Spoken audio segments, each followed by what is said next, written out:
Alors rapidement, je me présente, Christophe Fleury, je suis un des deux délégués de l'agence en région. Donc l'ANSSI, pour ceux qui ne la connaissent pas, c'est l'Agence nationale pour la sécurité des systèmes d'information. Alors ça fait super sur le CV, je vous l'accorde. On est 650, on est 2 en région, on est 250 personnels pour le volet opérationnel. Je pense que la plupart d'entre vous ont peut-être entendu parler de l'agence. Qui ne connaît pas, parce que finalement j'aime bien le jeu des questions-réponses. Qui ne connaît pas l'ANSSI?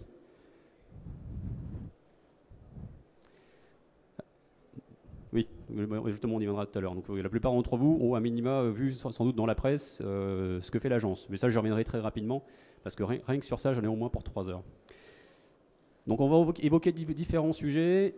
Les deux gros sujets, et ce qu'on constate majoritairement dans une cyberattaque, je pense que la plupart d'entre vous ont au moins lu ça en source ouverte, soit aux informations, soit dans le journal, mais en limite peu importe, c'est que c'est un côté très disruptif et très destructif.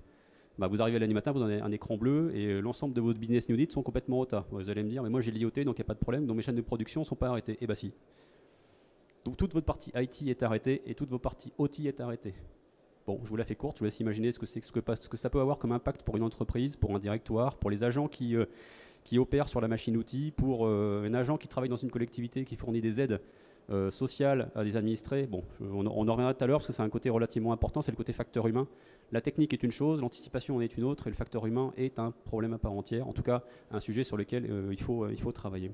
Alors juste pour la petite histoire, donc on est bien 2 en région. 2 en région tout simplement parce que là on a une vision très jacobine, très parisienne. Mais l'objectif c'est de travailler un côté opérationnel avec l'ensemble de l'écosystème occitan. Et l'ensemble de l'écosystème occitan, c'est pas que Airbus et c'est pas que le CNES. Voilà, c'est l'ensemble du périmètre. Donc ça peut être l'agriculture, comme l'industrie, comme beaucoup d'autres choses, sachant que le fleuron en Occitanie, le maître mot, ça reste quand même un écosystème très orienté industrie. Donc j'arrive du ministère des Armées, je suis toujours militaire. Je suis pas l'armée de terre, je suis désolé, je suis marin. C'est la règle des 5C, c'est con mais c'est comme ça. Je suis toujours d'active. J'arrive de la réponse à incident, donc les cyberattaques je les connais plutôt bien, j'en ai traité plus d'une cinquantaine en 3 ans. De petits groupes jusqu'à des gros groupes du 440. Voilà, donc d'où l'intérêt de poser vos questions, parce que je sais très bien comment ça se passe, je sais très bien ce qu'il faut faire, je sais très bien ce qu'il ne faut pas faire. Voilà. Donc n'hésitez pas à me poser des questions par rapport à ça. Je faisais la même chose pendant 3 ans au ministère des Armées, au Comcyber, et avant de ça, j'arrive des bâtiments de combat. Je suis un pur produit marin, et j'arrive surtout du porte-avions. Donc ça fait bien sur le CV, mais ça veut dire que sensiblement par rapport à l'écosystème qui est le vôtre, un écosystème bâtiment de combat, si vous ne le savez pas, et ça se rapproche furieusement d'une industrie. C'est beaucoup d'IoT, c'est beaucoup de SCADA, et je ne vous parle même pas de tout l'armement qui va autour. Donc c'est extrêmement proche de votre activité. Avec en sus une activité qui est très propre à celle du militaire, avec un volet IT qui est très prononcé, mais pour des besoins qui sont un peu différents pour une entreprise ou pour une collectivité. Voilà. Mais il n'y a pas de comparaison possible, mais ça veut juste dire que sur un bâtiment de combat, quelle que soit sa taille, on a une grosse interface OT et on a une grosse interface IT. Voilà. L'ANSSI, rapidement, 650, on dépend des services du Premier ministre. Voilà, c'est tout ce que vous avez à savoir. Ce qui veut dire qu'on a une latitude relativement forte sur beaucoup de sujets. Ça peut être répondre aux incidents, ça peut être la doctrine, ça peut être l'émanation de guides très techniques, ça j'en reviendrai. Je communiquerai les éléments qui vont bien pour que vous ayez ce que l'agence produit de mieux en termes de méthode et en termes de guide, parce que le site est quand même relativement complexe. Il y a beaucoup de sujets, donc je vous donnerai un espèce de condensé, ce sera quand même beaucoup plus simple pour vous que de vous dire sensiblement allez voir sur telle page, et au final vous verrez que c'est pas forcément pertinent. Donc service du Premier ministre, pourquoi? À votre avis, pourquoi? Question de culture générale.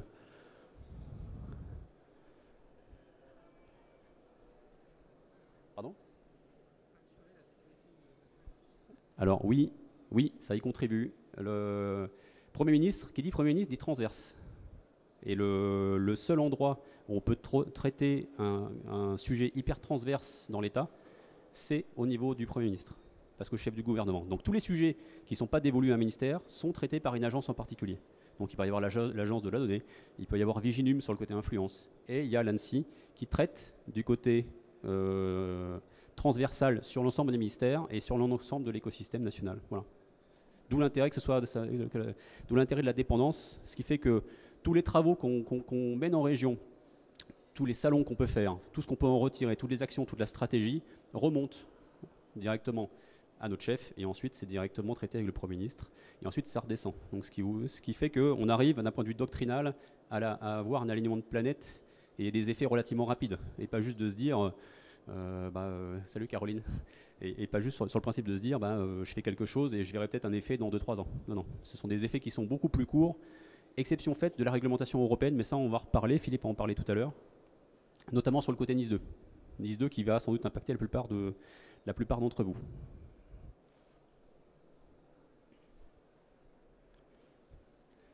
Alors Caroline qui est derrière, qui fait sa petite fichage, vous le dira bien, bien mieux que moi. Vous allez voir, je parle vite et je parle vite donc surtout n'hésitez pas à me couper. Hein, franchement, honnêtement, sinon ça risque d'être un peu long pour moi. Donc la délégation, j'en ai parlé, on est 2 par région, 2 parce que l'écosystème est relativement large, 13 départements d'Occitanie, voilà, c'est assez simple, et on couvre un écosystème relativement large. Je peux aller chez Libera Aerospace un lundi, en passant par un CHU le mardi, et en traitant avec une entreprise de transport le lendemain, ou avec une grosse collectivité. Voilà, ça c'est la force de la région, c'est la force des régions de manière générale. Je pense que Caroline qui est derrière en parlera aussi, parce qu'on a un pendant régional qui est le centre de réponse à incidents Cyberoc, sachant qu'en nous on est le centre de réponse à incidents national, mais je ne dévoile pas trop le sujet.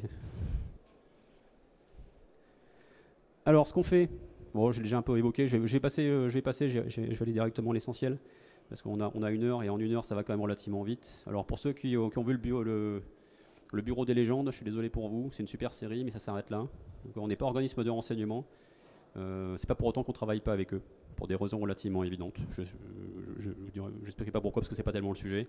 Par contre, on est les gros pourvoyeurs de réponses à incidents. Une entité se fait taper, la question c'est qu'est-ce qu'on fait? Qu'est-ce qu'on amène comme compétences de gestion de crise, de com de crise, de remédiation, de détection, interaction avec les forces de l'ordre, interaction avec la CNIL, enfin en tout cas avec l'ensemble de l'écosystème national qui fait qu'il y a peut-être un intérêt à ce que l'agence le traite. Et si l'agence ne le traite pas elle-même, elle a une possibilité de le déléguer directement aux régions au travers des centres de réponse à incidents qui, eux, apporteront une réponse la plus adaptée par rapport à l'écosystème, sachant qu'on ne peut pas tout gérer. Le nombre de cyberattaques qu'il y a en France, il est bien évident que l'ensemble de l'agence ne peut pas tout traiter. Alors déjà, on n'est pas des magots, et même si on avait les watts pour le faire, on ne le ferait pas. Il faut que ça alimente l'ensemble de l'écosystème. L'ensemble de l'écosystème, c'est la partie réponse à incidents en région et la partie prestataire. Cela va de soi, parce que vous pouvez avoir des besoins de prestataires. Les gros sujets qu'on va évoquer tout à l'heure, c'est la gestion de crise et la com de crise. Donc il faut trouver des prestataires de com de crise et des prestataires de gestion de crise. Ça, déjà, ça c'est pas une sinécure. Et je ne parle même pas des prestataires de réponse à incident qui vont juste vous aider à qualifier l'incident, qui vont se dire l'attaquant il est passé par là, il a fait ça. C'est ça la réponse à incident. Après vous rentrez dans une phase de remédiation.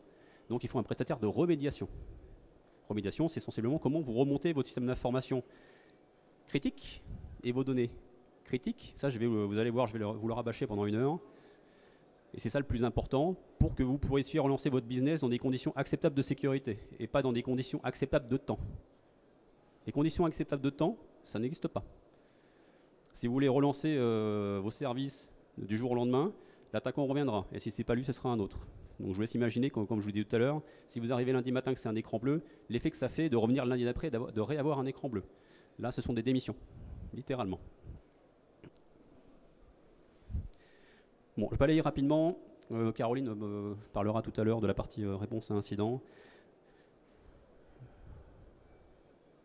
Si vous aurez 2 choses à retenir de ce que je devais dire pendant ces quelques minutes.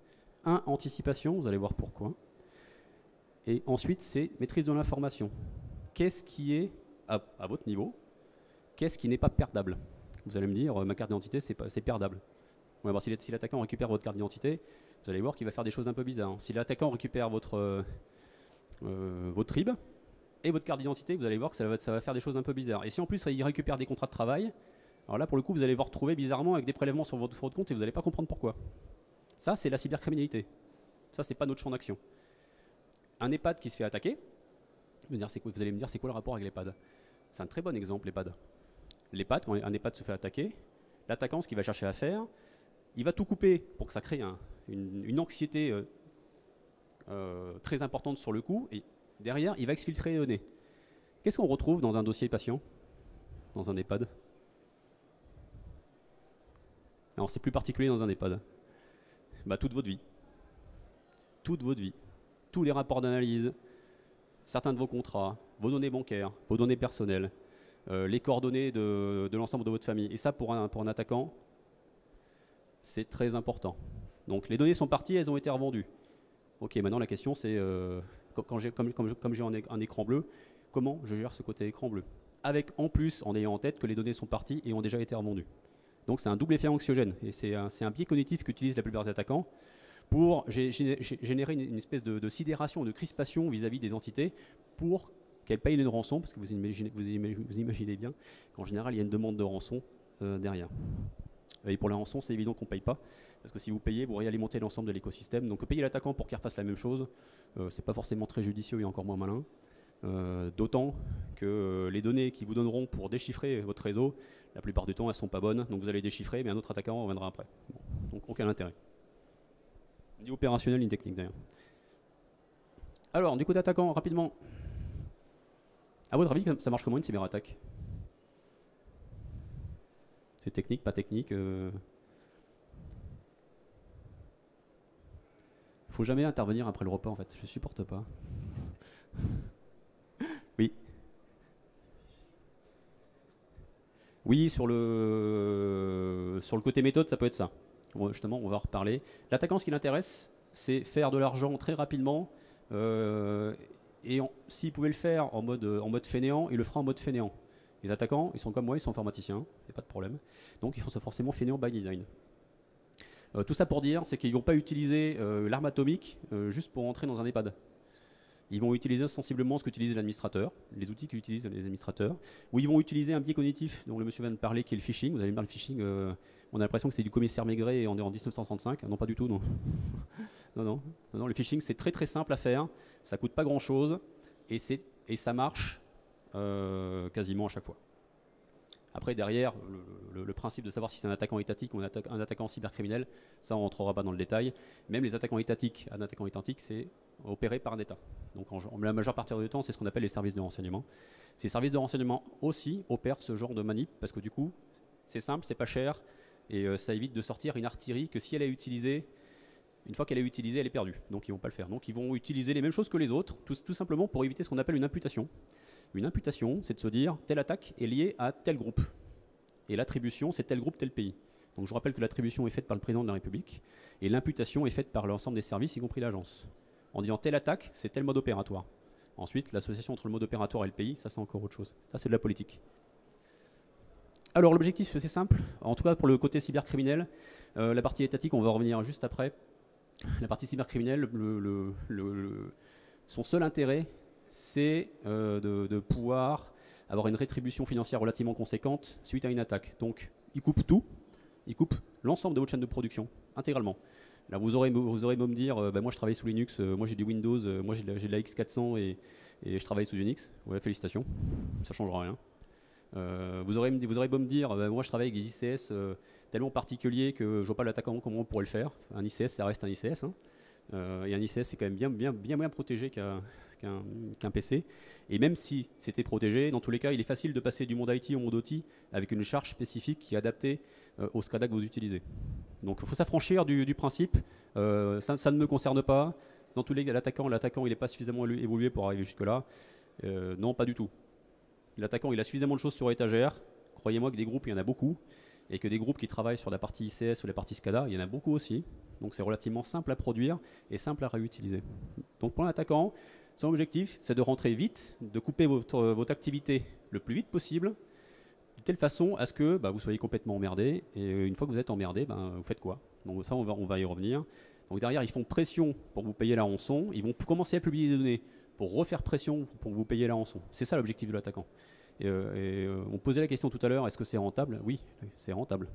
Ça veut dire que, alors j'ai pas de chiffre en tête parce que là, ce ne serait que les chiffres de l'agence et puis ça n'a pas forcément beaucoup de sens. C'est qu'il y a une dizaine d'années, les attaquants préféraient taper les gros. Moi, je préférais taper Bouygues Construction parce que ça me rapportera des millions. Il vaut mieux taper 150 mairies que de taper Bouygues Construction. Ça, c'est le constat. Donc, il vaut mieux taper un avocat, il vaut mieux taper un huissier, il vaut mieux taper une usine, une petite usine, TPE, 10 personnes, qui produit, qui fait de la ferronnerie, peu importe. L'attaquant, il s'en moque. Ouais, déjà, il s'en moque, en plus, il ne parle pas français. Donc ça rajoute un peu une problématique. Ce qui veut dire que vous soyez artisan, boulanger, ce que vous voulez, ou PDG, vous n'y échapperez pas. La seule question, c'est de savoir quand. et au sens strict. Et ça vaut pour les groupes de taille moyenne et taille de grosse taille. Caroline qui est derrière parlera plus sensiblement de l'écosystème plus petit, qui fait que on dit un boulanger sur Toulouse il n'y a pas très longtemps, un artisan, ça ne me concerne pas, un avocat ça ne me concerne pas, sauf que son serveur de fichiers s'est fait chiffrer, donc toutes les procédures qui étaient en cours chiffrées, donc devant le barreau ça marche pas, quoi. Il n'y a plus accès à rien, donc il peut plus défendre ses administrés, ses clients. Donc la technique est relativement simple, biais cognitif, tout casser, et ensuite directement de conserver cette anxiété dans le temps, quitte directement à vous discréditer sur les portails, parce qu'ils peuvent appeler vos collaborateurs directement, ou leur envoyer des emails. Je ne sais pas, vous travaillez avec Enedis ou je ne sais pas qui, ils envoient des éléments à Enedis, écoutez, là j'ai tapé votre client, c'est vraiment des nazes, et en termes de sécurité, c'est vraiment des tanches, et je ne parle pas du poisson. Donc vous rajoutez un petit côté avec vos collaborateurs, ce qui veut dire que derrière, vous devez rétablir vos services. Vous ne savez pas quand, vous ne savez pas comment, et en plus vous avez vos collaborateurs qui vous disent c'est quoi ce bazar. Et puis je ne parle même pas de la presse ou de BFM TV qui dans les 3 minutes qui vont suivre vont vous dire qu'est-ce qui se passe. C'est ça le biais cognitif qu'utilisent les attaquants. Alors ça paraît rude sur le principe, mais c'est un biais cognitif qui est très très très simple à utiliser, et c'est ce qu'on constate à peu près à 150%.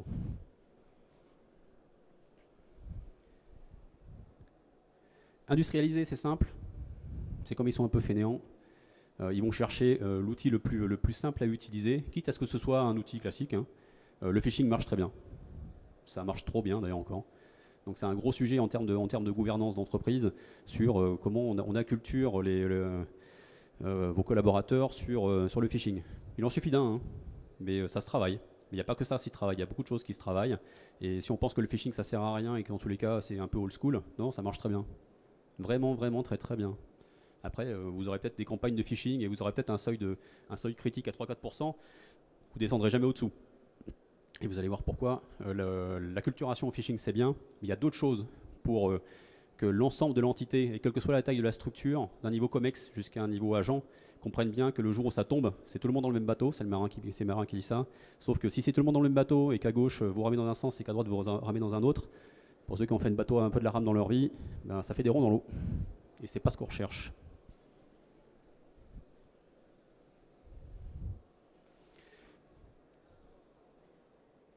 Je parle trop. J'en ai pour 1 heure encore. Non, je vais couper un peu court. Alors, rapidement, tout ça, dans tous les cas, je le transmettrai à l'organisation. Je ne sais pas comment ça marche, Martine.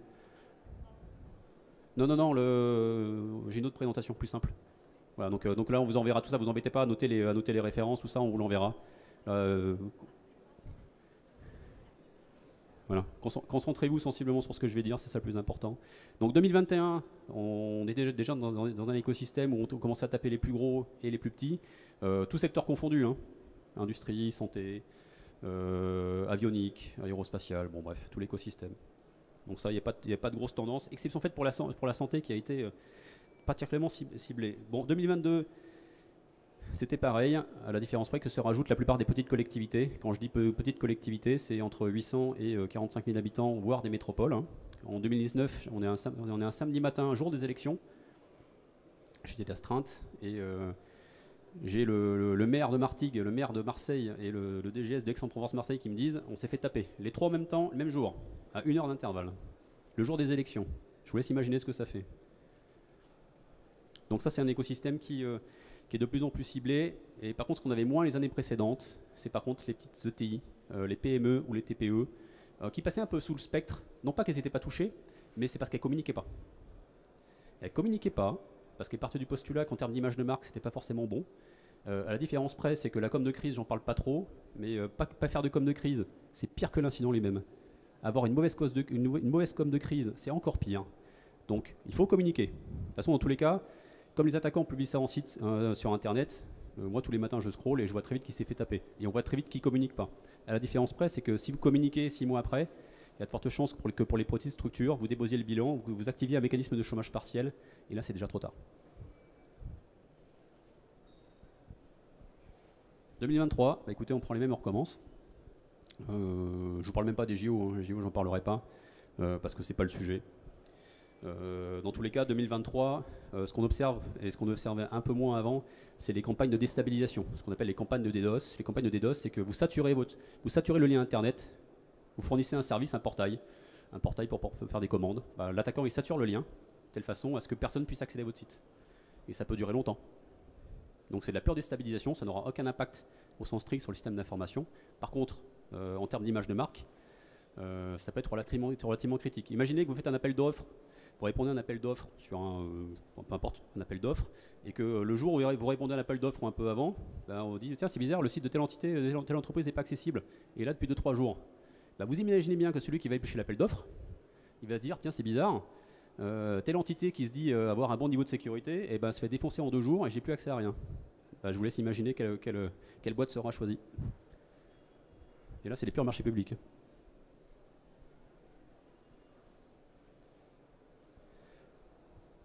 Bon, ça c'est pas. J'en ai déjà parlé. Alors, rapidement.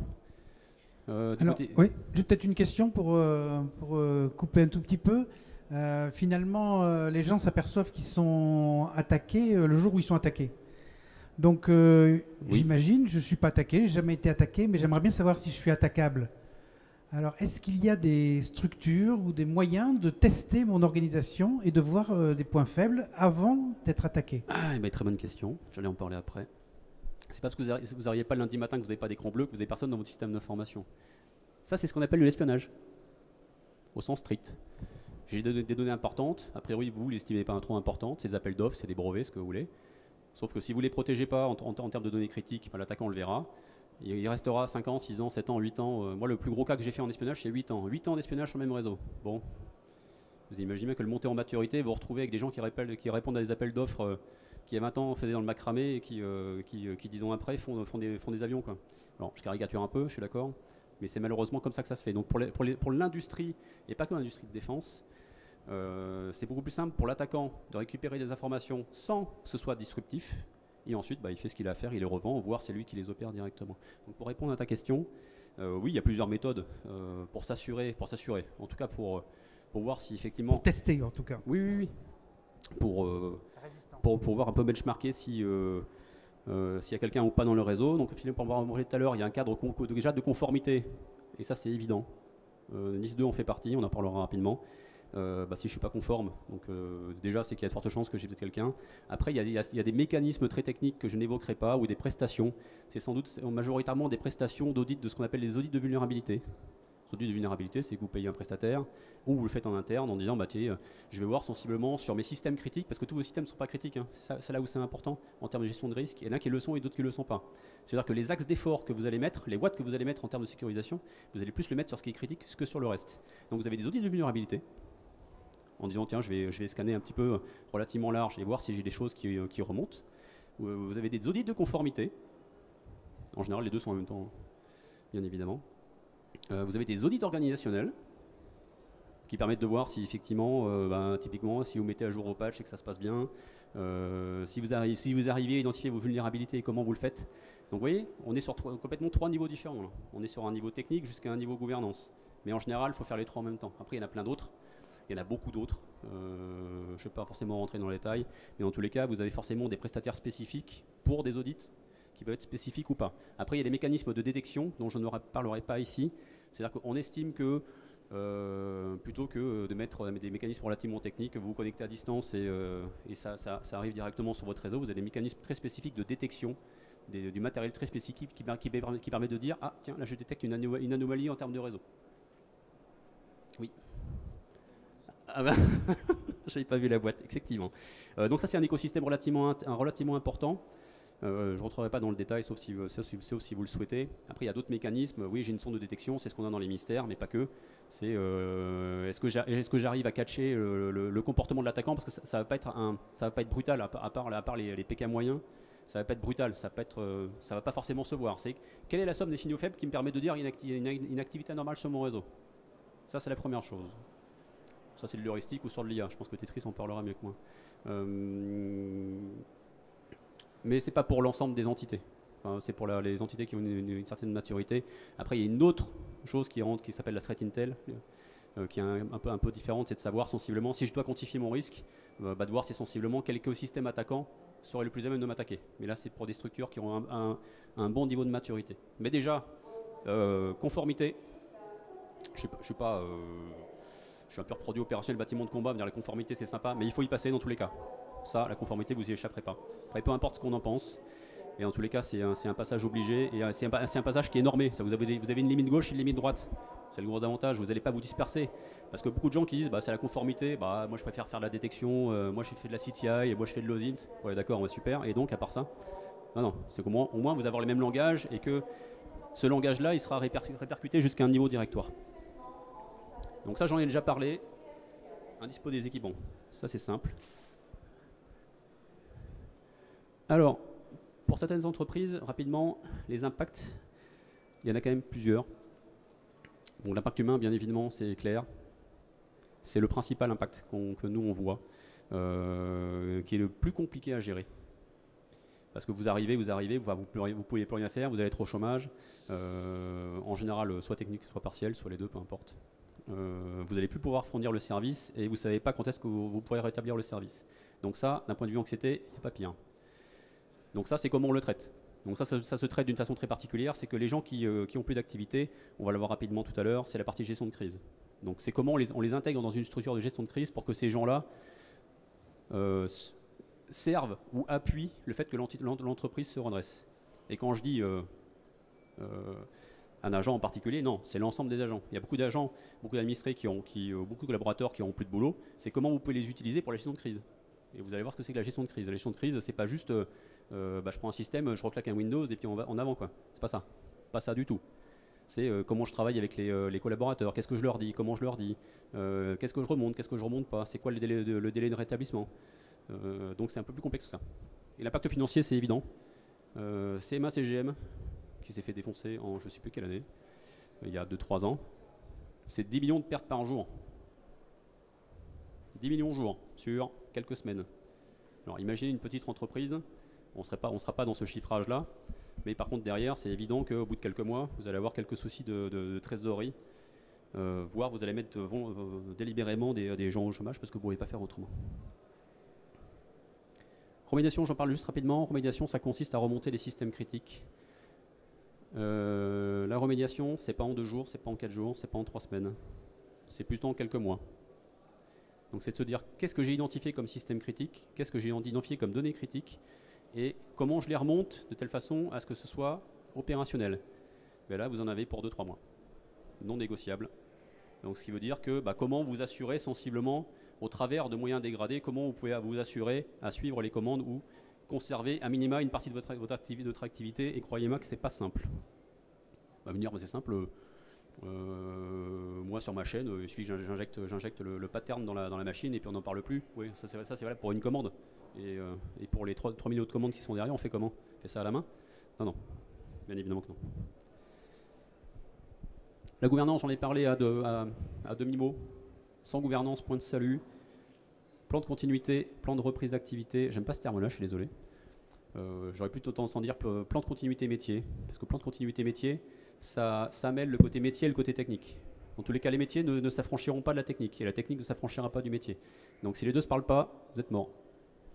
C'est-à-dire que vous allez avoir un plan de continuité, je vais mettre ça en place. Oui, d'accord. Sauf que si vous en avez parlé à personne et que ce n'est pas validé, le jour où ça tombe, vous ne pourrez pas le jouer. Ça ne marchera pas. Donc la partie plan de continuité métier, elle est critique. C'est qu'est-ce qui est comme système critique? C'est quoi le top 10? C'est quoi l'ordre? C'est quoi la temporalité maximum pour laquelle je peux travailler sans? Et si je dois travailler sans, comment je le fais? Ça, c'est le cœur de tout, de n'importe quelle activité, de n'importe quelle collectivité, de n'importe quelle entreprise. Si vous ne faites pas ça, là, c'est pas 3 mois, ce sera 6 mois, ce sera 1 an, ce sera 2 ans. Là, on a travaillé avec une collectivité 2 ans pour s'en remettre, 2 ans pour remonter 250 systèmes d'information. C'est une collectivité, imaginez une entreprise. Vous n'allez pas attendre 2 ans.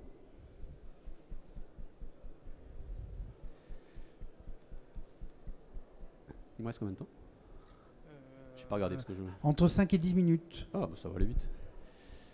Alors, là, on embraye la partie gestion de crise, qui est une des parties les plus importantes avec la continuité d'activité, continuité métier. Pourquoi ça marche? Pourquoi les attaques marchent? Parce que les gens sont pas bons? Oui, en partie. Mais c'est pas ce que retiendra l'histoire. Alors ça marche parce que une entité, elle rachète des systèmes d'information. Les systèmes d'information ne sont pas forcément au niveau, il n'y a pas forcément eu d'audit, il n'y a pas eu forcément eu de mise en conformité. Le système d'information, il vit. Voilà, il y a plusieurs gens qui travaillent dessus depuis des années. Puis à un niveau gouvernance, on estime que quand ça marche, c'est pas grâce à la DSI. Et puis le jour où ça tombe, c'est leur faute. Alors, je caricature un peu, mais c'est vrai. Donc il y a beaucoup de choses qui peuvent l'expliquer, plus la culturation, plus le fait que dans l'écosystème de l'information des gens, c'est pas quelque chose qui est forcément bien évoqué. Donc il y a pas de, c'est pas un procès d'intention, c'est juste un constat. Ça marche parce qu'il y a des défaillances partout, des défaillances multiples. Le tout c'est de savoir comment on enraye ces défaillances-là. Et c'est pour ça qu'on est là. Alors pour gérer une crise, ce que j'ai dit tout à l'heure, le maître mot c'est anticipation et données critiques. Pour gérer une crise, il faut déjà identifier un peu les jouets de la couronne. C'est dans votre activité, qu'est-ce qui est pertinent et qu'est-ce qui n'est pas. Payer un collaborateur, c'est super facile, donc c'est pas un sujet. Par contre, gérer vos 3000 commandes parce que votre prestat, votre contractant attend une commande ferme, ça c'est un sujet. Donc ça c'est la première chose à identifier. Si ça tombe, savoir comment vous faites, papier, pas papier, est-ce que vous avez une sauvegarde, pas de sauvegarde, comment je m'affranchis du fait que la sauvegarde soit a priori correcte, modulo la logique de réponse à incident. Donc déjà, rien que pour ça, on est déjà sur des délais de 2-3 semaines, et encore, 2-3 semaines, c'est dans le meilleur des cas. Voilà, en termes de business, il faut clairement repartir sur ce qui est critique et sur ce qui ne l'est pas. Et ensuite, c'est de voir sur l'ensemble des acteurs, trouver la structure de crise la plus adaptée. Les structures de crise, elles sont relativement multiples en fonction de la taille des entreprises ou des collectivités.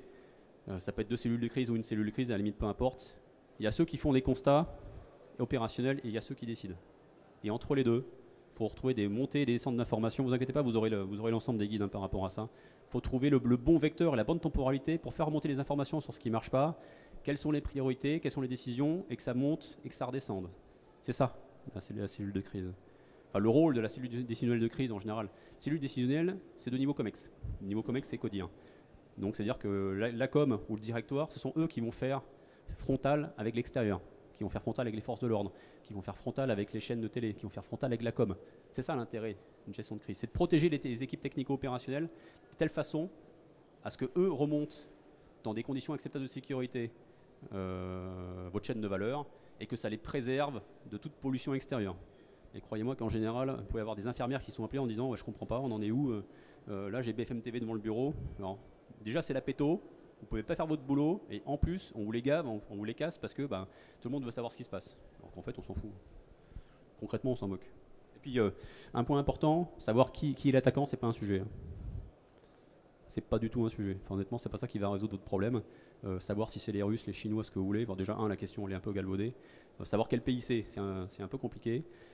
Savoir quel mode opératoire c'est pas très important. Par contre, savoir dans quelle temporalité vous allez redonner de la visibilité à vos équipes, donc sortir du tunnel, ça c'est beaucoup plus important. Après, l'attaquant, ça vient après. Beaucoup large. Ça, pour le coup, ça va même après. Ça intéresse plus les forces de l'ordre. Mais je ne rentrerai pas dans le détail. Sinon, j'en ai pour 2h30. Bon, les enjeux, c'est simple. Je pense que vous l'avez bien compris. Mesures dégradées, remonter les systèmes dans des conditions acceptables, relancer vos services dans des conditions acceptables. Vous ne les avez pas tous les relancer d'un coup.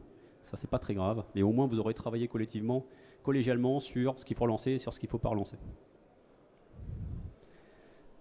Ça, c'est ce que je vous évoquais tout à l'heure. Vous l'aurez aussi dans la documentation qu'on vous transmettra.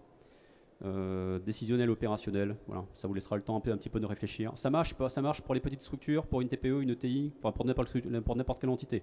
Le tout c'est de savoir comment vous la définissez, mais ça reste déjà par une identification des actifs, et dans les actifs ce qui est critique de ce qui ne l'est pas.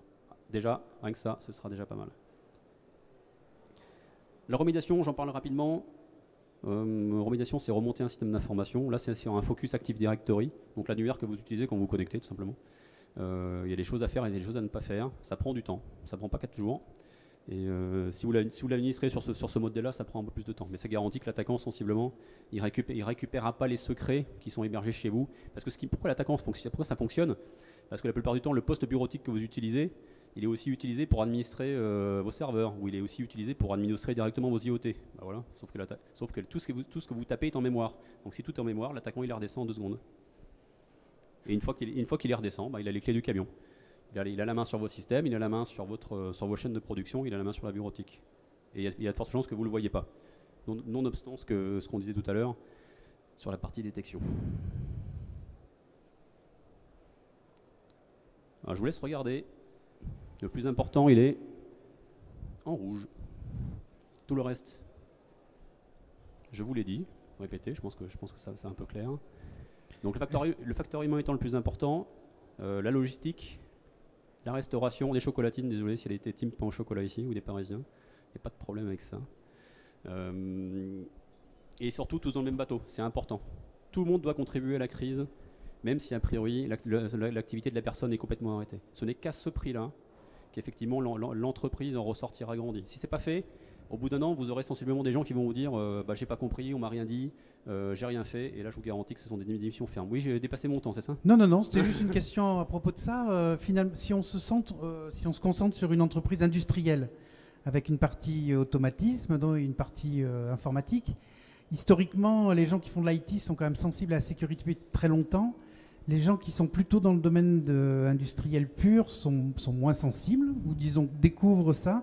Est-ce que ça ne crée pas des tensions? Est-ce que vous dites tous dans le même bateau, justement? Est-ce qu'il n'y a pas un antagonisme entre les informaticiens qui s'occupent de la ligne de production et ceux qui s'occupent de la gestion de l'entreprise? Alors en fait non, parce que le plus important, c'est qu'en gestion de crise, le côté hiérarchie, on s'en affranchit complètement. Donc ce qui importe, c'est pas tellement le fait que telle personne travaille sur un HMI parce qu'il le fait depuis 20 ans et qu'il estime qu'il ne va rien lui arriver. Ok, ça c'est une question de perception. C'est la partie IoT. Mais partie IT, c'est pareil. Les administrateurs qui disent je fais le même boulot depuis 20 ans, il ne va rien m'arriver. Ouais, bah, ce petit jeu-là, on pourrait écrire des bouquins et puis 3 jours après, tu te fais défoncer. Par contre, là où c'est pertinent, c'est que dans tous les cas, ce qu'on recherche en gestion de crise, c'est la compétence métier. Donc il n'y aura pas de distorsion entre la partie IT et la partie OT, sous réserve qu'il y ait des choses qui aient été anticipées en amont. Parce qu'il vaut mieux réfléchir ensemble avant, plutôt que de se réfléchir ensemble à 30 cm du mur et se prendre une baffe. Donc ça peut arriver, bien sûr. Mais logiquement, non. Justement, dans toute la réflexion en amont sur l'outillage, sur les solutions pour protéger, défendre, etc., la partie IT et OT, est-ce que les deux parlent, est-ce que les deux départements, les deux entités sont d'accord sur les moyens qu'il faut mettre? Alors, pour travailler avec certaines grosses structures, ça commence. Et ça met du temps, ça. Oui, ça met du temps parce que on est plus dans une incompréhension en disant la partie IT en termes de sécurisation, même si c'est venu relativement tardivement, faire attention, hein. Enfin, les enjeux de sécurité numérique sont quand même relativement tardifs à l'échelle de l'IT. À l'échelle de l'OT, c'est exactement pareil. Sauf qu'on estimait que c'était un peu le principe de la rupture protocolaire. On disait non, du monde IT au monde OT, je ne vais pas passer d'une requête TCP à du mode bus. Alors, techniquement, c'est faux, mais la plupart des gens se disaient non, je ne passe pas de l'un à l'autre et inversement. Sauf que maintenant, c'est plus vrai. Donc, ce qui fait que ce niveau de perception-là, il commence à être bien mieux perçu au niveau IT et il commence à être perçu au niveau OT. Mais le jour où ça tombe, de fait, ils vont devoir se mettre d'accord, donc ça je ne suis pas très inquiet. Mais au mieux c'est anticipé sur le niveau de langage et en général ça marche relativement bien. Sur certaines entités, je ne suis pas trop inquiet. À d'autres, c'est pareil. Faut faire de l'acculturation. 2 minutes. Ah.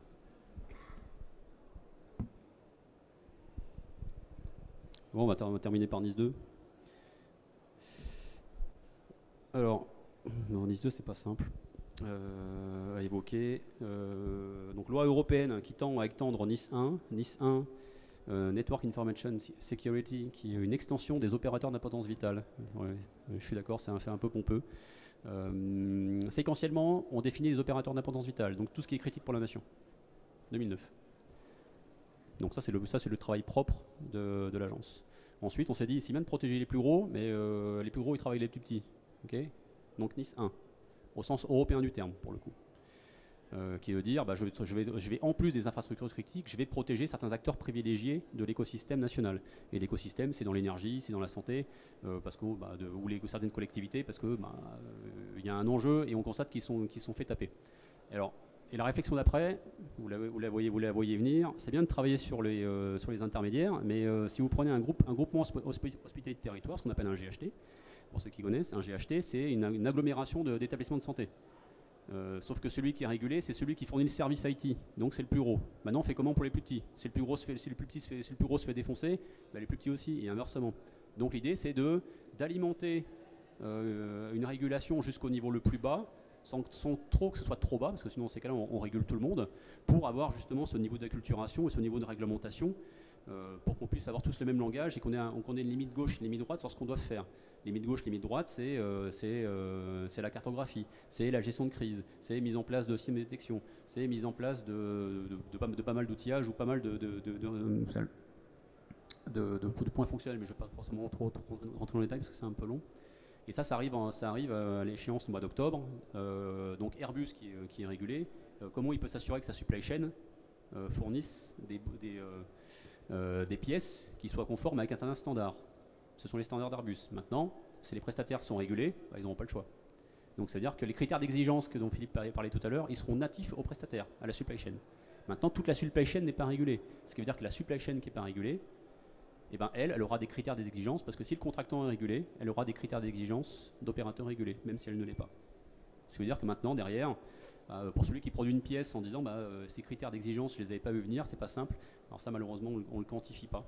Nous, ce qu'on quantifie actuellement, c'est qu'on passe d'à peu près 600 opérateurs régulés, entre les OIV et les OSE, enfin le NIS 1, on passera à plus de 15 000. Donc c'est comment on travaille sur l'ensemble de l'écosystème qui peut être santé, énergie, télécom, manufacture au sens strict. Donc la plupart. Comment ? Oui. Enfin, il y en a 18 en tout. Ça, on vous les transmettra aussi.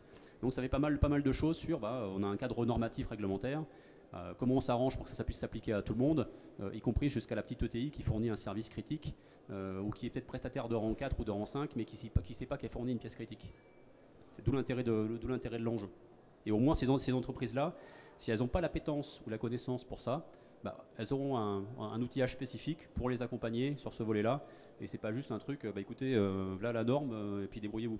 En tout cas, c'est pas dans la pédagogie de l'agence. Oui, il y a une question ? Oui.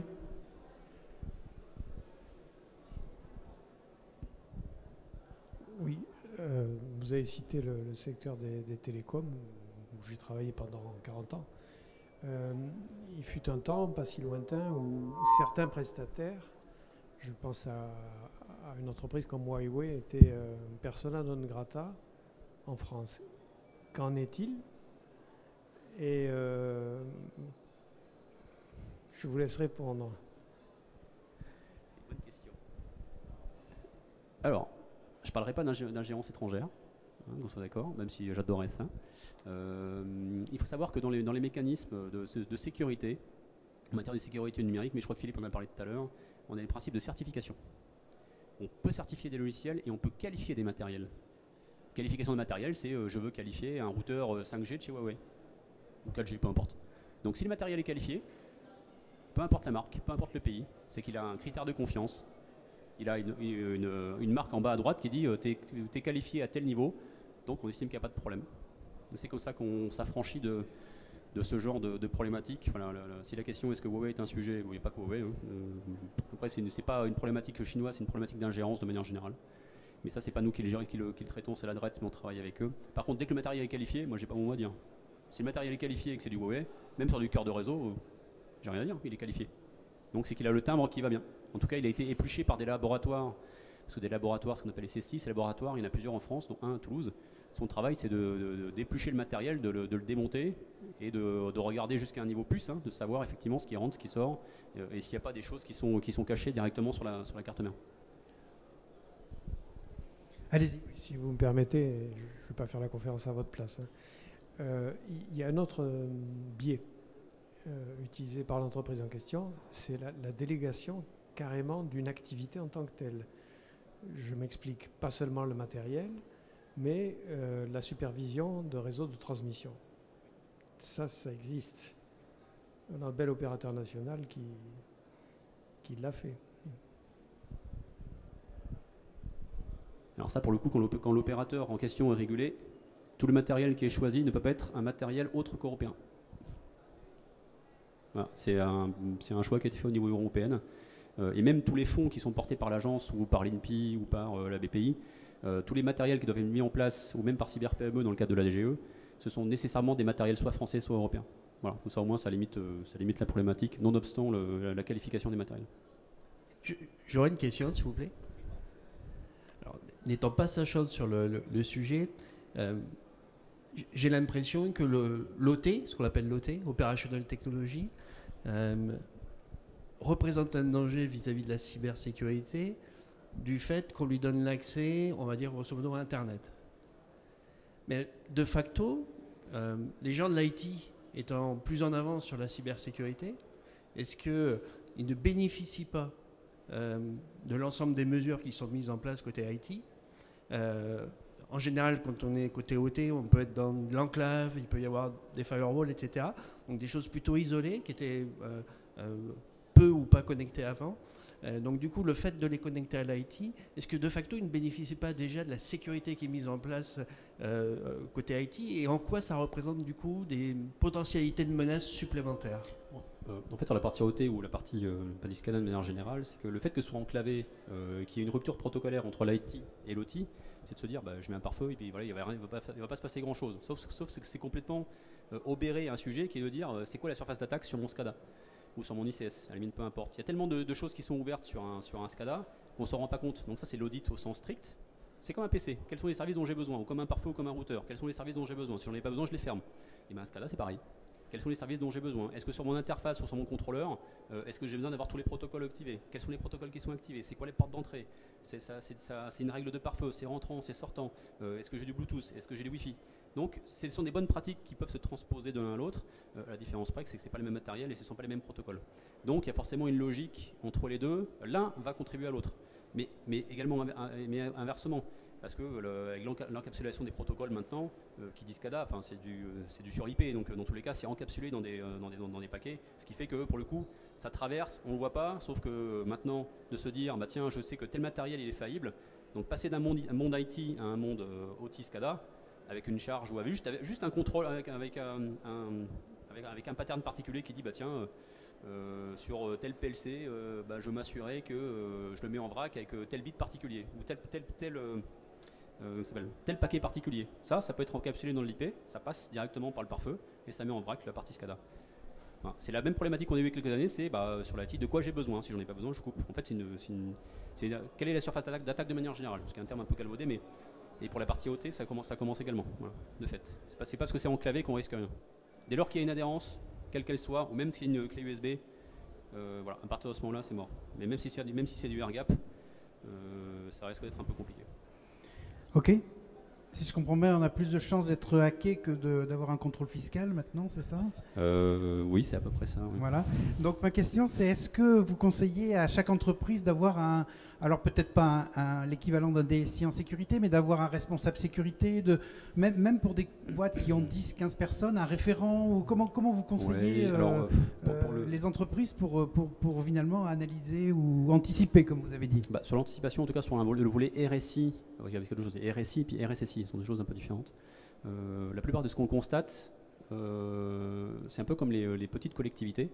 Au-delà des structures administratives qu'on appelle les Comcom, communautés de communes, il faut rentrer dans une logique de fédération. Donc un RSI dans une entité, c'est évident. Maintenant, à temps plein, ça c'est un autre sujet. Donc maintenant, c'est comment je peux avoir un RSI ou un DSI ou un RSSI à temps partagé. Ça existe. Il y a des prestations qui existent là-dessus. Parce que concrètement, vous n'allez pas avoir un RSSI à temps plein pour 14 personnes alors qu'il y a peut-être un système critique. Alors ça ne veut pas dire qu'il ne faut pas. Ça veut dire qu'il faut mettre les watts là où il faut mettre les watts, et tu ne vas pas sortir la bombe atomique juste pour protéger 4 PC et un Active Directory, quoi. Donc ça, oui, ça on rentre dans une logique de mutualisation et de temps partagé. Ça existe pour les DSO, ça existe pour les RSSI, ça existe pour les RSI. Voilà. Donc ça, oui, ça c'est évident. Ça, il faut en temps partagé, ça existe et ça se fait relativement bien. Beaucoup de prestataires le font. Après, bien évidemment, il y a d'autres prestations qui rentrent en ligne de compte sur si je ne veux pas opérer ma sécurité, qui peut le faire à ma place, indépendamment des audits. Typiquement, il y a plein d'opérateurs qui font du SOC managé, il y a plein d'opérateurs qui font la détection à distance, il y a plein d'opérateurs qui font des autres services. Donc c'est de voir la galaxie de ce qui existe en termes de services et voir sensiblement si d'autres boîtes identiques du même secteur sont pas prêtes à faire du temps partagé. C'est ce qu'on conseille pour la plupart des collectivités et ça commence à marcher, mais Rome ne s'est pas fait en un jour.